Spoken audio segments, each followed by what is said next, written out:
Hello, in this podcast we're learning about biodiversity, and we're learning about the importance of biodiversity, like why is it important to us, and also its importance to the ecosystem itself. And we're also going to learn about some human-caused threats to biodiversity. First of all, what is biodiversity? Well, it's the degree of variation of species within an ecosystem. So here you see a desert ecosystem, and you see here how few species you can see there. And compare that to a coral reef ecosystem. You see all the different species you see here. So a coral reef has a far higher biodiversity than a desert. In fact, it's one of the three biggest. The other two are a tropical rainforest, which has the highest of all, and also a saltwater marsh, of which we have quite a bit of in New York City itself, and some of it not too far from our school. Why is biodiversity important? Well, first of all, many of our resources come from organisms. Everything that basically we have originally came either out of the ground in a mine or a well, or it came from a farm. Like in particular, we have a lot of our medicines come from organisms, particularly some plants. Our food, of course, comes from farms, and our clothing, well, some of it, the synthetic stuff, comes basically out of a well, but other things like cotton and wool, all of those, cotton comes from a plant and wool comes from an animal. There are basically two kinds of resources altogether. We have renewable resources, and these are resources that basically get replaced, at least as fast as we use it.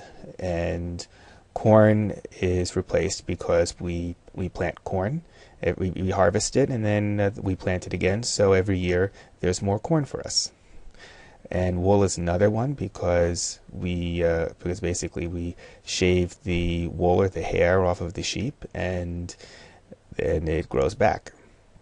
So those are renewable. It is the other kind of resource is non-renewable, and this one either it's not being made at all, or at a very, very, very, very slow rate, or we are using it up faster than replacement. Example, the first kind would be something like a fossil fuel. Fossil fuels are made at a pace of along the range of millions of years. So all the stuff that we use, it's not being replaced at all on our own historical time frame. And an example of something which could be renewable, but it isn't because we are using it up much faster than replacement, would be bluefin tuna, which is the kind of tuna fish used in sushi. And our fishermen are basically catching and killing bluefin tuna at a far faster rate than bluefins are being born, so their population is in serious danger right now. And we also get a lot of medicines, and this here is the American cinchona plant, and it's used as a muscle relaxant and fever reducer. And another one that we use here, this is a bacteria, and this bacteria is very high in antibiotics and has some cancer-fighting drugs in it. And here, this is a mold which has penicillin in it.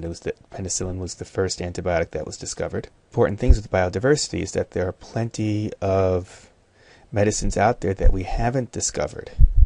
And one fear that many people have is, as we say, cut down parts of the rainforest, what if one of the plants that we drive to extinction by cutting them down or burning the rainforest or doing or other types of destruction, what if that plant has something like the cure for cancer, and we'll have lost it and not even realize that it was there? Now, another reason why biodiversity is important is that, and this is in terms of the ecosystem itself, is that ecosystems with a high biodiversity are more stable because they have the flexibility to deal with changes in the environment if a species is added or if a species is removed. Think in terms of a food web. If you have lots and lots of connections, if you add something or remove something, then things with less of a chance of things being completely cut out and then going extinct. Now we come to the threats to biodiversity. And the main cause to most of these threats is increasing human population. And I'm going to show you a video right now showing how much the population growth has gotten, particularly recently.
Okay.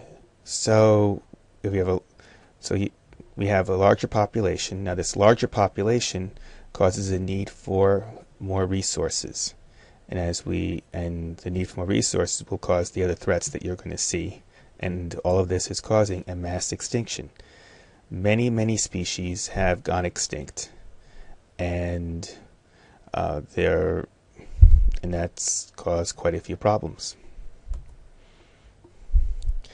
And here's one type of threat. This is called direct harvesting or overexploitation.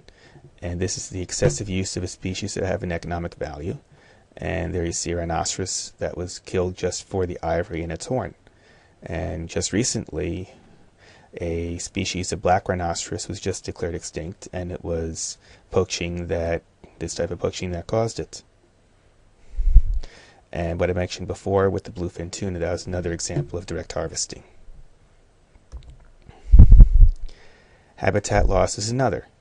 Like where we're living right now, this was not what it looked like 500 years ago. If you Google Mannahatta, there you'll be able to see, particularly Manhattan, what was probably there 500 years ago. And habitat loss is where habitats are destroyed for human use. Also, another term is urbanization, where we turn an area to become more and more like a city. And here are different things that can happen in terms of habitat loss. Here you see a picture of a prairie, so this is what the original habitat looks like. And this prairie could turn into farmland, and if you compare the biodiversity, even though on a farmland you've got plants there, basically you just have a very, very low biodiversity on a farm. Very few species are there, much fewer than originally. Another change is that with urbanization, it could be turned into a city. This city here is the skyline for Kansas City, and Kansas City was originally a prairie. Other changes, we have climate change, and with climate change, greenhouse gases like carbon dioxide or methane, they act like a blanket holding in the heat that comes from the sun and then is re-radiated as heat. And that raises temperatures. And that causes that's global warming or climate change. And we are beginning to see the effects of climate change. We are seeing that we are getting warmer and warmer summers. And you may have noticed that we also have that the leaves are turning colors later in the year now, and we're also getting snowier winters, which is another thing that was predicted for the northeastern United States. And different effects that we see of climate change are that temperature and precipitation of an area may change, and this will cause a change in the species that are there. So some species may go extinct, particularly if the climate change causes their habitat to be completely lost, and that may happen to some species like the polar bears. And also habitat loss can happen due to rising sea levels. Another type of pollution that we have is acid precipitation, and the air pollution from burning fossil fuels, say from car exhaust or from burning coal power plants, that can acidify the precipitation, that kills the fish in streams and lakes, and it removes nutrients from the soil. It basically moves it deep down to the soil where the plants won't be able to get it, and that will kill the plants basically through lack of vitamin deficiency. We also have introduced or invasive species, and we just recently had a lesson on that. And invasive species are non-native species, and they disrupt the food web through competition, predation, or parasitism. And we've seen the last part just in the past several years through the introduction of, say, West Nile virus.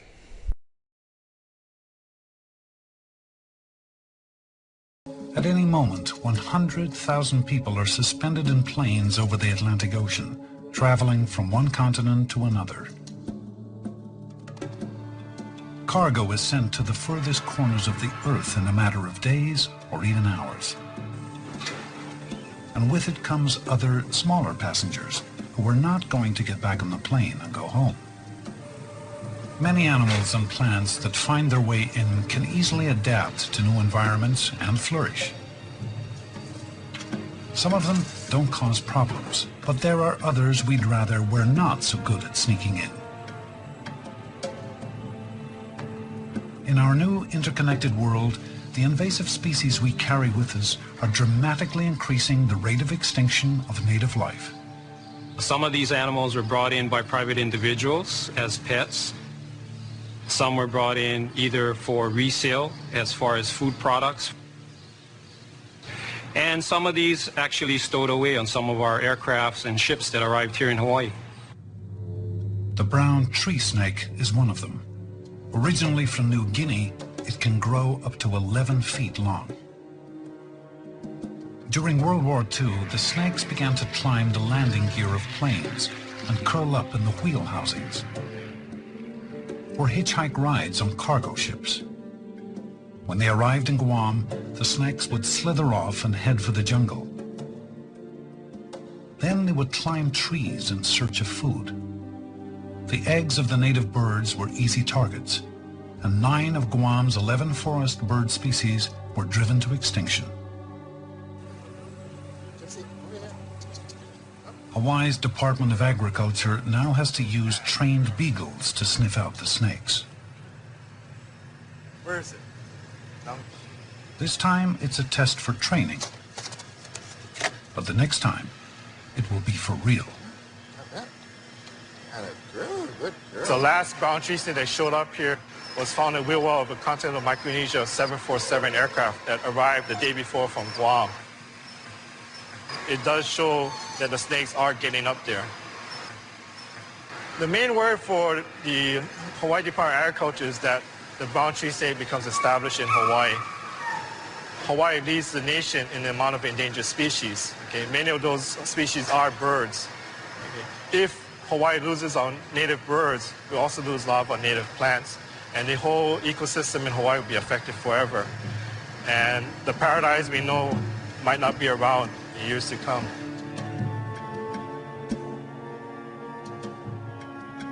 My suspicion is that of all the things that we've done to the planet so far, whether it's climate change, things we've done to the atmosphere, things we've done to the water, pollution problems, all of those are bad things. But I think, as it stands right now at least, that the thing we've done, which will be most visible in the fossil record in 1 million years, is going to be these biological invasions.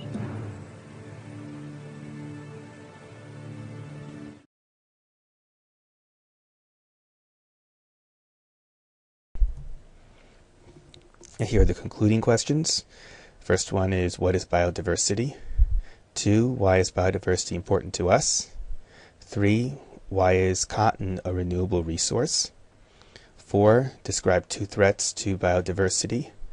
And 5 is, how does human population growth cause those threats? Okay, so that ends this podcast, and I'll see you tomorrow in class.